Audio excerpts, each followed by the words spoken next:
বাংলাদেশ জামাতে ইসলামী একটি বড় শক্তি ছিল, অস্বীকার করার সুযোগ নেই।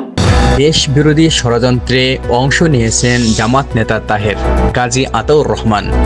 ইসলামী আন্দোলন বাংলাদেশের যুগ্ম মহাসচিব ও দলীয় মুখপাত্র মাওলানা গাজী আতাউর রহমান বলেছেন, জামাতে ইসলামীর সিনিয়র নায়েবে আমির ডাক্তার আব্দুল্লাহ মোহাম্মদ তাহের দেশ বিরোধী ষড়যন্ত্রে অংশ নিয়েছেন। রোববার ২৫ জানুয়ারি এক বিবৃতিতে তিনি বলেন, আমেরিকান দূতাবাসের এক কর্মকর্তার সঙ্গে আলাপকালে ডাক্তার তাহের ইসলামী আন্দোলন বাংলাদেশকে নিয়ে এক্সট্রিমিজম আছে বলে মন্তব্য করেছেন, যা অত্যন্ত নিন্দনীয়। তিনি বলেন, ইসলামী আন্দোলন বাংলাদেশ হাজার বছরের সুফিধারা থেকে বিকশিত একটি আধ্যাত্মিক ও সংস্কারমূলক রাজনৈতিক আন্দোলন।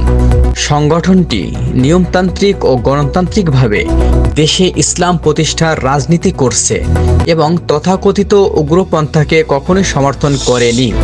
গাজী আতাউর রহমান আরও বলেন, বাংলাদেশে উগ্রবাদ বা পন্থার অস্তিত্ব তুলে ধরা পশ্চিমা ওয়ার ওয়ান এর পরিভাষা ব্যবহার করে দেশ বিরোধী অবস্থান নেওয়ার শামিল। সেই ষড়যন্ত্রেই ডাক্তার তাহের যুক্ত হয়েছেন। তিনি জানান, ডাক্তার তাহেরের বক্তব্যে যুক্তরাষ্ট্রের দূতাবাসকে জড়ানো হওয়ায় এ বিষয়ে ইউএস এম্বাসির ব্যাখ্যা দাবি করছে Islami Andolan Bangladesh. Desk report, Mohammad Ashrafuzzaman, MT Times.